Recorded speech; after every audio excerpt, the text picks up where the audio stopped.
Hello everyone, you're now with me, Ruben Gomez for TVS Nightline. Now, let's begin.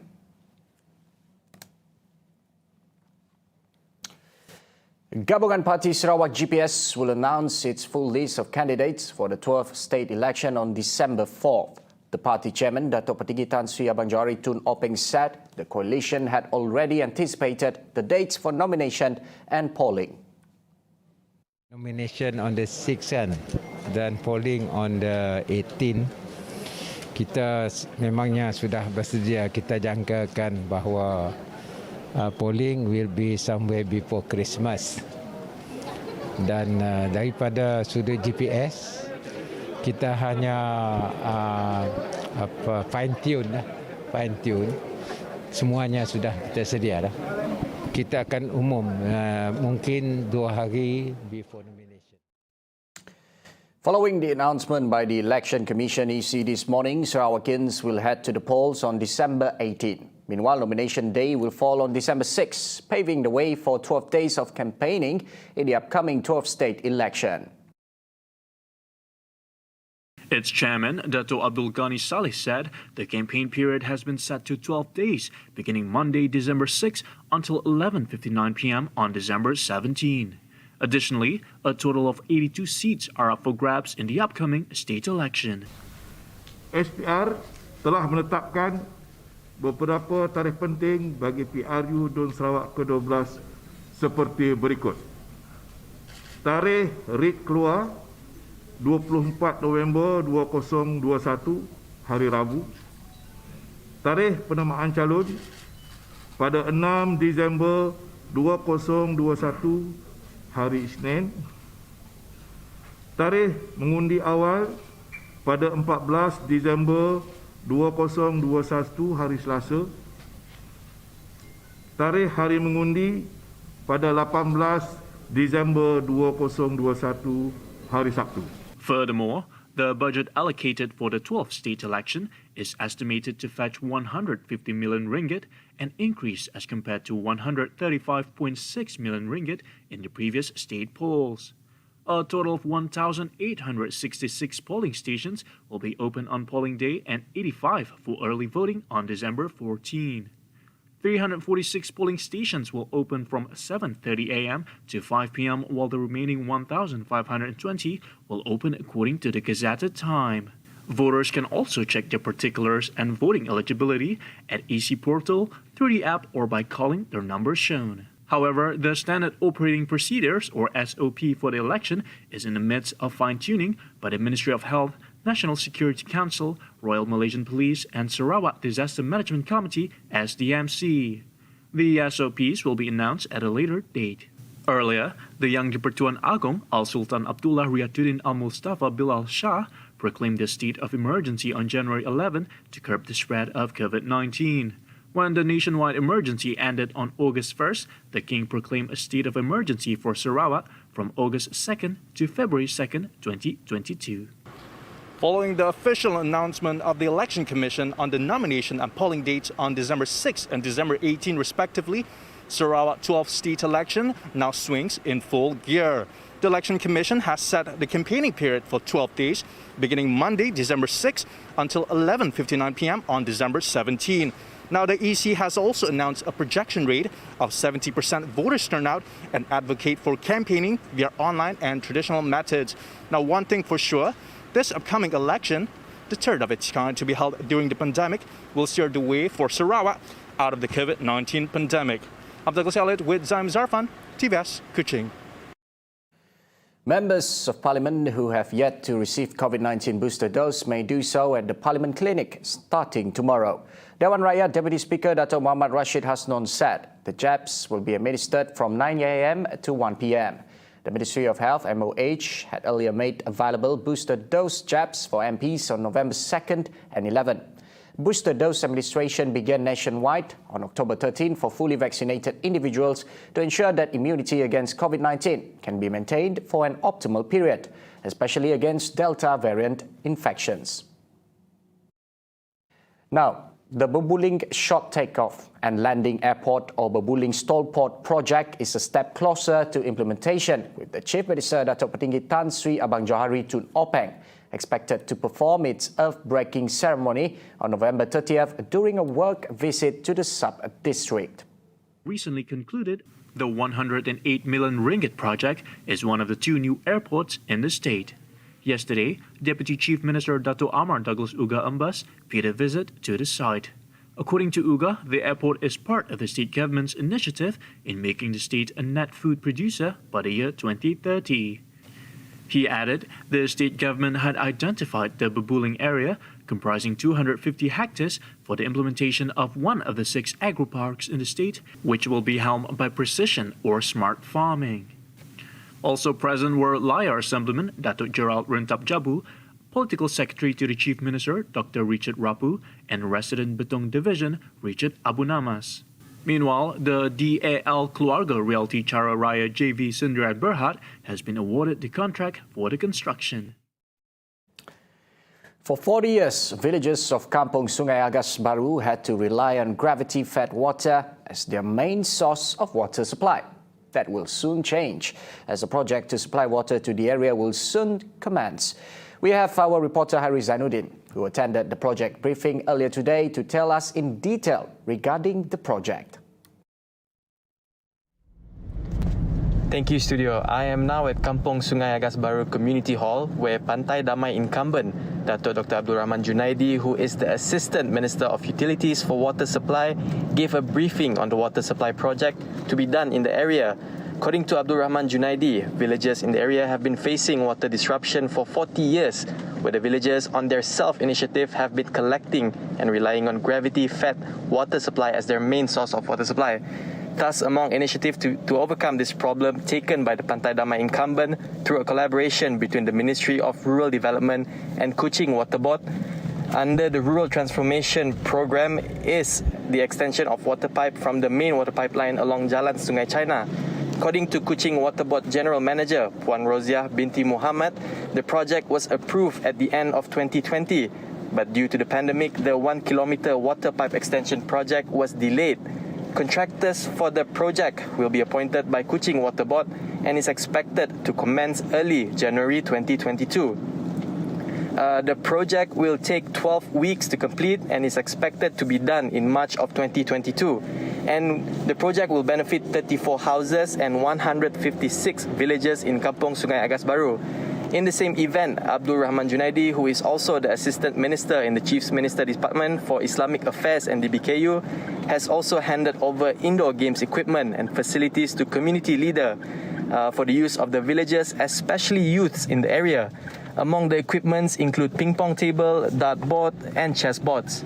I guess that is all from me for now. Hari Zainuddin, TVS. Thank you, Haris. PBB Vice President Dato' Dr. Abdul Rahman Junaidi is stepping on the Sarawak Ordinance to provide the flexibility in soon-to-be-announced Standard Operating Procedures, SOPs, in the upcoming Sarawak 12th state election. The Pantai Damai incumbent, when asked to comment on the matter, as the Election Commission has yet to announce the matter, in which it is still being fine-tuned by the relevant agencies, having Malacca state election as a benchmark. While preparing over the worst, Rahman Junaidi said his machinery are prepared to fully utilize the digital platform for campaigning purposes in the event that physical campaigning are not allowed. Election Commission has announced that the nomination date will be on the 6th of December and polling will be on the 18th. So we have 12 days for campaigning. However, because of the pandemic, our campaigning will be very much different from the usual election that we have years ago. Somehow, what happened in Malacca, in the state election Malacca recently, will be a good benchmark. Will be good benchmarking for Sarawak election, state election. And we are lucky that after the announcement of the result a few days ago until today, we haven't received any news, any news from Ministry of Health saying that there is increase of cluster here and there. So I think majority of people in Malacca has complied with the SOP set up by Health Ministry and also by the Election Commission. So as for Sarawak, I think it's a very good benchmarking that we will abide with all the SOP set later on by EC. However, for Sarawak, we have our own local ordinance, which we have to comply to. So I presume there will be some adjustment to the SOPs set by ECE for Sarawak, and with that I think there will be a little bit of flexibility in terms of our campaigning. Because as everybody know, when we campaign, we need to say many things to people, voice our manifesto and so forth. I think that will be allowed in state election of Sarawak. For our kawasan constituency Pantaramai, we have prepared for this. We have prepared for the worst. The worst is we are not allowed to campaign at all. So we have set our IT center, our mini studio, and our program small video that we're going to use for campaigning for the 12 days of campaigning in Sarawak. So we wouldn't face any problem in that part. And I think if you notice that for the last couple of months before, we have started our campaigning already. Introduce to the people or inform the people what has been implemented, especially our project that we set up the government in our constituency. So for Pantaramai, so far, Alhamdulillah, the response and the support from our people are still the same like before. We have strong support. And I can say that PBB, GPS in Pantaramai will be still a stronghold for GPS Sarawak. So our machinery have started, and we hope we can be able to deliver a good result for the state GPS. Gabungan Parti Sarawak GPS welcomes and supports the official announcement of the 12th Sarawak election by the Election Commission EC. Parti Pesaka Bumiputra PBB Vice President Datuk Sri Abdul Karim Rahman Hamzah said the state election should be held as soon as possible for GPS to renew its mandate by the people.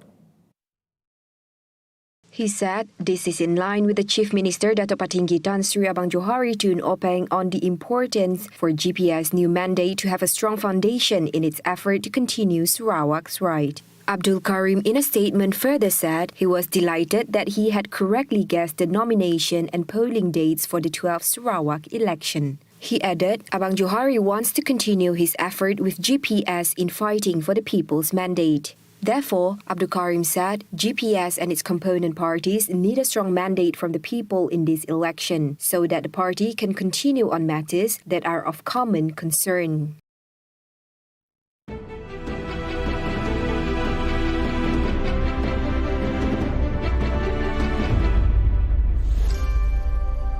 Mga jowa nyo, mga taksil, huwag nyo igaya si Julius.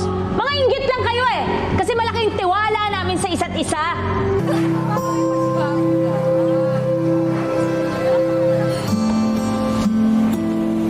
Nagsimula ang lahat nung nakipagkita siya sa akin para humingi ng tulong sa isang munting problema.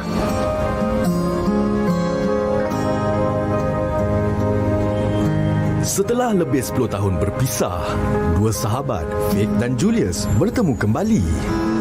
Dapatkah mereka mengekalkan persahabatan atau diuji dengan perasaan cinta?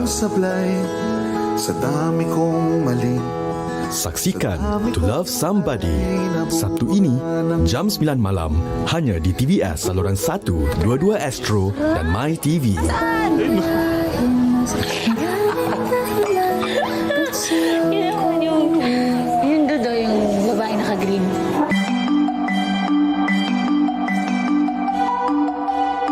Kerajaan Sarawak memperuntukkan 5 juta ringgit bagi menyediakan perkhidmatan bas sekolah percuma.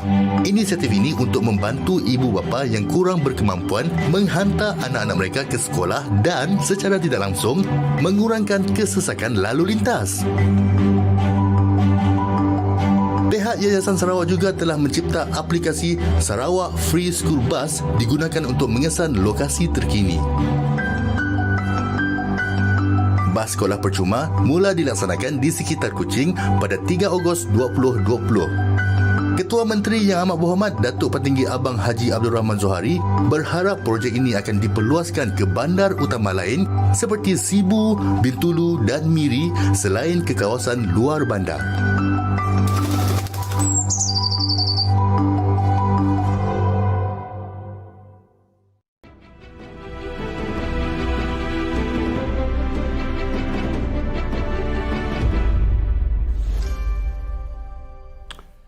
Welcome back. Sarawakians are now able to evaluate and choose a stable government to govern and lead the state. A political analyst is of the opinion that the state government led by GPS Coalition Party has proven its efficiency in dealing with the current COVID-19 situation. So I believe that this factor can influence the voters to vote the correct way, to vote the present government and give them another 5 years for the mandate, for another 5 years mandate. And one more thing, me and my team of researchers got to do a bit of research on the public trust and confidence in the Sarawak state government. And from the finding, we found out that the trust is very high, the confidence is very high. It shows that what the government did is in the interest of the Sarawak people. So I believe that these are the factors that will make the voters to vote, to give power back to the government, state government to continue for another 5 years. So they will get this mandate from the people. I'm very, very sure of that. I see. Dr. Kuldeep said the people are wise to choose political parties that could provide them the stability desired to propel the state forward. But in Sarawak, it's different. I see like GPS not having any internal problem. They are doing quite well. And I think the people have, like I said just now, based on my research, the people have the trust and confidence in the GPS party. So I believe that they will get a majority vote, maybe like we said, 2/3 majority vote. Meanwhile, another political analyst, Loom Chi Feng, acknowledges that the political stability has become the prime mover of the state's development. As such, the stability has existed in Sarawak for a long time and it has been beneficial to the people. Kestabilan politik ini sentiasa ada dan ini tidak menimbulkan satu masalah yang bersak kepada pengundi dan juga bagi parti-parti yang akan bertanding di negeri Sarawak. Bagi pihak pembangkang di Sarawak, saya rasa mungkin mereka akan menghadapi cabaran yang agak lebih besar dan apabila mereka nak menyampaikan mesej kepada pengundi-pengundi, mungkin kemelayaan ini akan menyebabkan mereka sukar untuk menyampaikan mesej. Every vote counts in determining the future of the people. This was stated by UNIMA's Faculty of Social Sciences and Humanities Senior Lecturer Dr. Arnold Puyo, who commented on the percentage of voters turnout at around 65 to 75% in the past 2 elections in Sarawak. In fact, there are some areas where the turnouts reached 80%, indicating that there are 3 categories of voters. Yang pertama, pengundi yang sudah berumur, mereka agak risau untuk keluar mengundi kerana faktor kesihatan, faktor COVID dan sebagainya. Kemudian adalah satu kategori pengundi lagi ini adalah pengundi yang muda sedikit, golongan profesional yang berkata bahawa mereka tak nak mengundi kerana mereka nak menunjukkan protes mereka kepada situasi politik semasa. Kemudian yang muda sedikit ini adalah golongan yang pelajar universiti ataupun belia. Mereka kata mereka tak nak turun mengundi kerana tidak ada faedah untuk mengundi. Kerana tidak ada hasil atau berimpak kepada mereka. Dr. Arnold added that the said group remain a challenge in advocating their rights to vote in the upcoming state election. The withdrawals of 101 billion ringgit under the Employees Provident Funds, EPF, iSinar, iLestari and iCitra facilities will not affect the domestic financial markets. There is no negative impact on investment in the Malaysian government securities, MGS, an area where the EPF is one of the biggest players. Tapi walaupun kaedah yang kita gunakan, kita ada SAA, Strategic Asset Allocations, yang kita lakukan bagi menampung segala pengeluaran yang dibuat sepanjang tempoh tersebut. Terima kasih. On October 31st, the EPF said 101 billion ringgit had been disbursed to more than 7.4 million members, or about half of its members. These withdrawals left 6.1 million members with less than 10,000 ringgit in their EPF accounts.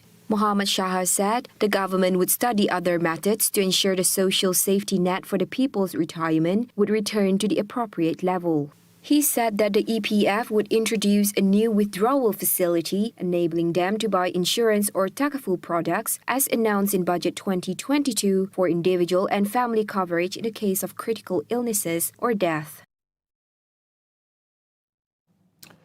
All Employees Provident Fund (EPF) contributions will now go into account 1 to replenish the savings of members. This especially for those who have withdrawn funds to cushion the impact of COVID-19.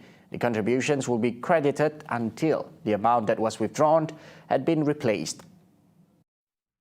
Dalam usaha menambah baik simpanan ahli yang telah membuat pengeluaran ICNA dan ICITRA daripada akaun 1, kerajaan telah menetapkan caruman baharu yang diterima oleh ahli-ahli yang terlibat akan dikreditkan dahulu ke akaun 1 sepenuhnya sehingga keseluruhan amaun pengeluaran yang diambil daripada akaun 1 diganti semula. Setelah itu, Yang Berhormat, pecahan caruman akan kembali kepada 70% untuk akaun 1 dan 30% untuk akaun yang kedua. Money in account 1 can only be withdrawn upon retirement, whereas money in account 2 can be withdrawn subject to conditions, housing, education, and medical expenses.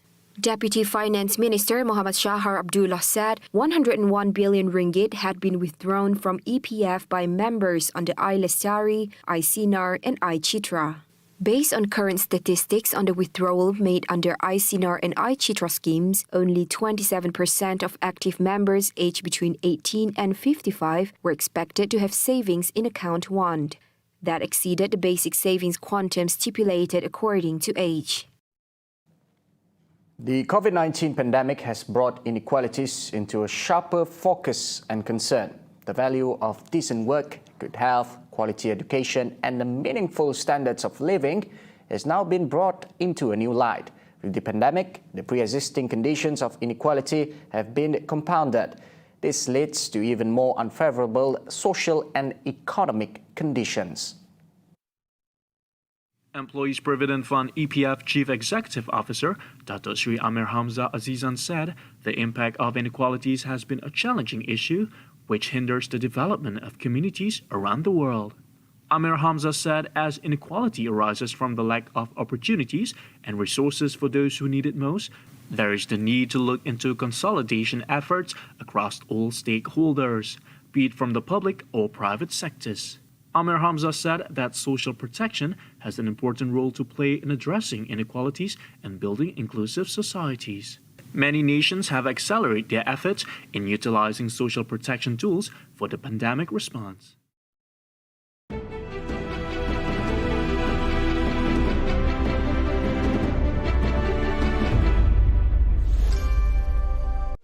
Makin nak nangis ke main nanggau-danggalah digorengnya besar lalu-lalu je. Jangan ketinggalan segmen Nang Nyaman.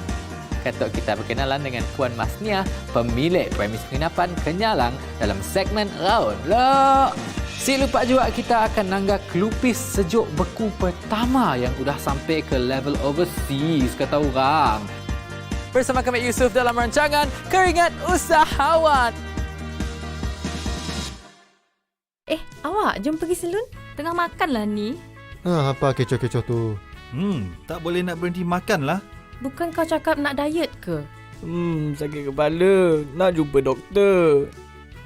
Gayat lah. Kucing pun gayat ke? Malas nak layan. Jom saksikan Pusat setiap Jumaat jam 12.30 tengah hari hanya di TVS, saluran 122 Astro dan My TV.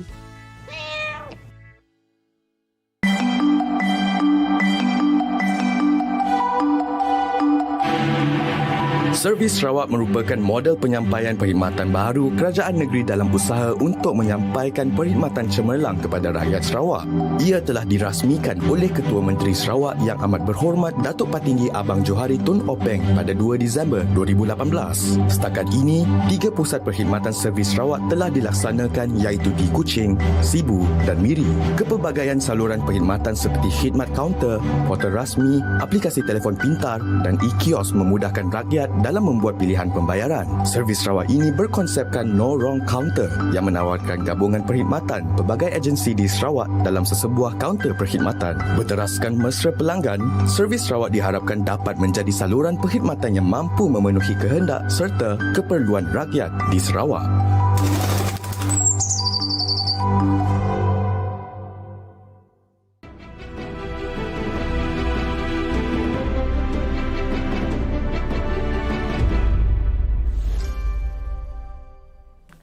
Welcome back, and here's some foreign update. 2 people were killed and 16 injured on Tuesday in an explosion in the storage area at Serbian turbojet and rocket engine Mecca at a Pro near Belgrade. Firefighter Chief Milos Majstorovic said the explosion had happened at a storage area holding 500 rockets with 30 kilograms of fuel each, but firefighters had successfully contained the fire. Došlo do eksplozije u magacinu raketnog goriva površine 240 metara kvadratnih, gdje je bilo skladišteno 500 raketa sa po 30 kg goriva. Nakon same eksplozije došlo je do požara u istom, koji je u ovom trenutku lokalizovan i mi u ovom trenutku smo na terenu radi dalje bezbednosti naših sugrađana. Ovom prilikom, nažalost, stradala su 2 radnika, imamo 16 povređenih, a vatrogasne ekipe uz pomoć policije i hitne pomoći uspjele su da spasu. The factory is located in the village of Listein, around 13 kilometers south of the Serbian capital. In 2008, 3 people were injured in an explosion at Idepro. Can you imagine what will happen if an asteroid crashes into the Earth? So no worries. A spacecraft that must ultimately crash to succeed was launched late on Tuesday, November 23rd, from California on a NASA mission to demonstrate the world's first planetary defense system, designed to deflect an asteroid from a potential doomsday collision with Earth. The DART spacecraft soared into the night sky at 10:21 p.m. Pacific time on Tuesday, carrying aboard a SpaceX-owned Falcon 9 rocket. The DART payload, about the size of a vending machine, was released from the booster a few minutes after launch to begin a 10-month journey into space, some 11 million kilometers from Earth. Moments later, the rocket's reusable lower stage flew back to Earth and safely touched down on a landing vessel floating in the Pacific in what has become a routine part of the cost-cutting launch sequence pioneered by SpaceX.